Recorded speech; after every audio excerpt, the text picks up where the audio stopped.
നമ്മൾ മറ്റുള്ളവരുടെ കുറ്റങ്ങൾ ദൈവസന്നിധിയിൽ വന്ന് പറഞ്ഞതുകൊണ്ട് കാര്യമൊന്നുമില്ല കേട്ടോ. ഭർത്താവിൻ്റെ കുറ്റം തമ്പുരാൻ്റെ അടുത്ത് വന്ന് പറഞ്ഞു, അല്ലെങ്കിൽ ഭാര്യയുടെ കുറ്റം തമ്പുരാൻ്റെ അടുത്ത് വന്ന് പറഞ്ഞു, മക്കളുടെ കുറ്റം വന്ന് പറഞ്ഞു, അല്ലെങ്കിൽ കൂടെയുള്ളവരുടെ കുറ്റം വന്ന് പറഞ്ഞു. നമ്മൾ ചിന്തിക്കും ദൈവം ഇപ്പം അങ്ങോട്ട് ശിക്ഷ എടുക്കും, ദൈവം അവനെ ഇങ്ങോട്ട് ഇപ്പം അങ്ങോട്ട് നശിപ്പിക്കുന്നു. ഒരു കാര്യമില്ല കേട്ടോ. എന്തിനാണ് നമ്മൾ അങ്ങനെ ചെയ്യുന്നത്? മറ്റുള്ളവർക്ക് വേണ്ടി പ്രാർത്ഥിക്കും. നിങ്ങൾ കുറ്റം പറഞ്ഞതിൻ്റെ പേരിൽ ദൈവം നിങ്ങൾ ചിന്തിക്കുന്നത് പോലെ തന്നെ തീരുമാനം എടുക്കുമെന്ന് ചിന്തിക്കരുത്. ഒരിക്കലും ഇല്ല എന്നുള്ള കാര്യം നമ്മുടെ മനസ്സിൽ ഇപ്പം തന്നെ ചിന്തിച്ചു. നമ്മുടെ ഒക്കെ പ്രാർത്ഥന, എത്ര പ്രാർത്ഥന വെറുതെ ആയി പോയിട്ടുണ്ട്. ഭർത്താവിനെ കുറിച്ച് എന്തോരം നമ്മളിങ്ങനെ പറഞ്ഞു നടന്നു, ഭാര്യയെക്കുറിച്ച് എന്തോരം പറഞ്ഞു. നമ്മൾ ചിന്തിക്കേണ്ട കാര്യം ഇത്രയേ ഉള്ളൂ. ഇന്ന് ശിഷ്യന്മാരെ കുറിച്ച് തമ്പുരാന്റെ സന്നിധിയിൽ വന്ന് കുറേ പേര് കുറ്റം പറഞ്ഞു. അപ്പോൾ ശിഷ്യന്മാരെ കുറിച്ച് കൃത്യമായിട്ട് യേശു പറയുക, ആ എല്ലാ വ്യക്തികളെയും കുറിച്ച് വ്യക്തമായൊരു ധാരണ ദൈവത്തിനുണ്ടെന്ന് മനസ്സിലാക്കുക.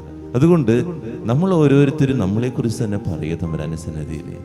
അതുപോലെ മറ്റുള്ളവരെ കുറ്റം പറയുകയല്ല, അവർക്ക് വേണ്ടി പ്രാർത്ഥിക്കുക എന്നുള്ളതാണ്. ഇതാണ് നമ്മുടെ ധാരണയായിരിക്കേണ്ടത്. നമ്മൾ പറഞ്ഞതിൻ്റെ പേരിൽ അവനെ വിധിക്കുമെന്ന് ആരും വിചാരിക്കരുത്. ഒരിക്കൽ കൂടി ചിന്തിക്കുക. നമ്മൾ പറഞ്ഞതിൻ്റെ പേരിൽ, നമ്മൾ തമ്പുരാന്റെ സന്നിധിയിൽ വന്ന് അവനെക്കുറിച്ച് കുറ്റം പറഞ്ഞതിൻ്റെ പേരിൽ ആരെയും ശിക്ഷിക്കുകയില്ല കേട്ടോ. ദൈവം എല്ലാവരെയും കാണുന്നു, വ്യക്തമായി അറിയുന്നു. ദൈവത്തിന് കൃത്യമായൊരു കാഴ്ചപ്പാടുണ്ട്. നമ്മുടെ കാഴ്ചപ്പാടിലൂടെ എല്ലാ ദൈവം നോക്കുന്നത് എന്നുള്ളൊരു ബോധ്യം നമ്മുടെ പ്രാർത്ഥനാ ജീവിതത്തില്, കുമ്പസാരത്തിന്റെ സമയത്ത്, അല്ലെങ്കിൽ നമ്മുടെ പേഴ്സണൽ പ്രേയറിൽ നമ്മൾ പറയുന്ന കാര്യങ്ങൾ ഉണ്ടാകണം എന്നുള്ളതാണ്. ശിഷ്യന്മാരെ കുറിച്ച് പറഞ്ഞപ്പോൾ ദൈവം പറയുന്നുണ്ട്, ഞാൻ അവരുടെ കൂടെയുണ്ട്. കൂടെയുള്ളവനെ ഉപവസിക്കേണ്ട ആവശ്യമില്ല എന്ന്. അത് തന്നെയാണ് നമ്മൾ മനസ്സിലാക്കേണ്ടത്. എല്ലാവരുടെയും കൂടെ ദൈവമുണ്ട്.